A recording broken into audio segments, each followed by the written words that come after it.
আসসালামু আলাইকুম প্রিয় দর্শক, আমার আজকের ভিডিওটা হলো কৃষি ভিত্তিক ভিডিও।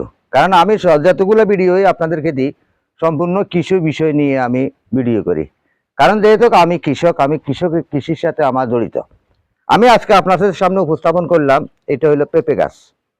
কিন্তু এই পেঁপে গাছের বয়স প্রায় 1.5 মাস, কিন্তু আমার এই পেঁপে গাছ বেড়ে উঠে নাই। এই পেঁপে গাছগুলো আমার বেড়ে উঠে নাই, এগুলো পাথরের মাধ্যমে পড়ছে। পাথরের মাধ্যমে পড়ার কারণ হলো কি, আমাদের এটা হলো পাহাড়ি এলাকা। পাহাড়ি এলাকার কারণে এখানের মাটিগুলো হলো করলি মাটি, মানে পাথর মাটি, এবং কি বালু, লাল মাটি, পাথর মাটি। এই কারণে এই পেঁপে গাছের গোড়াতে যখন পাথর পড়ছে কিংবা করলি পড়ছে, সেটা আর এদিকে যায় নাই। এটা যেমনি লাগানি হয়েছে সেমনি রয়েছে পাথরের মাধ্যমে। পেঁপে গাছ আর বেড়ে উঠে নাই। তাই পেঁপে গাছ লাগাইতে আপনারা সবসময় খেয়াল রাখবেন, আপনারা পেঁপে গাছ লাগাইতে জমিনের মাটি নতবা পুকুরের আলাদা মাটি, দোআঁশ মাটির প্রয়োজন আছে। আপনি পেঁপে গাছ লাগাইতে হইলে দোআঁশ মাটি, কিন্তু বালু মাটি, পাথরি মাটি নয়। আপনারা পেঁপে গাছ, এই যে আমি এখানে যে পেঁপে গাছগুলো লাগাইছি, এগুলা কিন্তু জমিনের মাটি। এই যে পেঁপে গাছগুলো, এগুলো কিন্তু জমিনের মাটি, এগুলা জমিনের মাটি। তাহলে আমার 16টা 22টা পেঁপে গাছ আমার এই হিসাবে নষ্ট হয়েছে। একটা পেঁপে চারার দাম 70 টাকা। কারণ এগুলো হইলো টপ লেডি পেঁপে চারা কিনে হয়েছিল।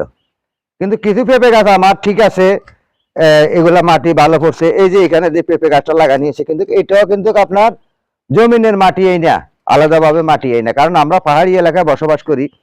এখানে কিছু কিছু জায়গা এই যে সম্পূর্ণ মাটি হলো পাথরের মাটি, এখানে করলি মাটি বলা হয় আর কি। আমাদের চট্টগ্রাম বিভাগে এটারে করলি মাটি বলা হয়, অনেকে পাথরি মাটি বলা হয়, লাল মাটি। কারণ এটা বৃষ্টি হলে এটা একবারে নরম হয়ে যায়, আর এটা যখন শুকনো মৌসুম আসে এটা খুবই লাসা। তাই আপনারা পেঁপে গাছ লাগাইতে সবসময় দোআঁশ মাটির তৈরি করতে হবে। আর পেঁপে গাছ লাগাইতে দোআঁশ মাটি তৈরি করতে হবে। দোআঁশ মাটি তৈরি করি সেখানে আপনারা পেঁপে গাছগুলো লাগাবেন। তাহলে পেঁপে গাছ আপনার বেড়ে উঠবে এবং কি অধিক পরিমাণে আপনার ফসল পাবেন। কারণ আমার এই ভুল হয়ে গেছে, আমি গত বছর পেঁপে গাছ লাগাইছি, তাও আমার কিছু সমস্যা হয়েছিল, কিছু পেঁপে পেয়েছিলাম। আর এইবারে লাগাইছিলাম, তাও আমার এখানে করলি মাটির উপরে পড়ানো পেঁপে গাছগুলো এই সমস্যাগুলো হয়েছে। দেখেন এখানে সম্পূর্ণ নষ্ট হয়ে গেছে। তাই আপনাদেরকে বলতে চাই, আপনারা সবসময় পেঁপে গাছ লাগাইতে আলাদা মাটি চুবাইয়া, তবে মাদাগুলো উঁচ করতে হবে।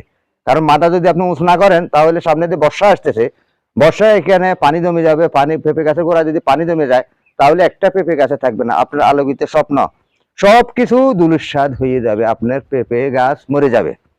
তাই প্রিয় দর্শক, আপনারা অতি সতর্কভাবে এবং কি দেখে শুনে কোন মাটিগুলা প্রযোজ্য হয় সেই হিসাব করে আপনারা পেঁপে গাছ রোপণ করবেন।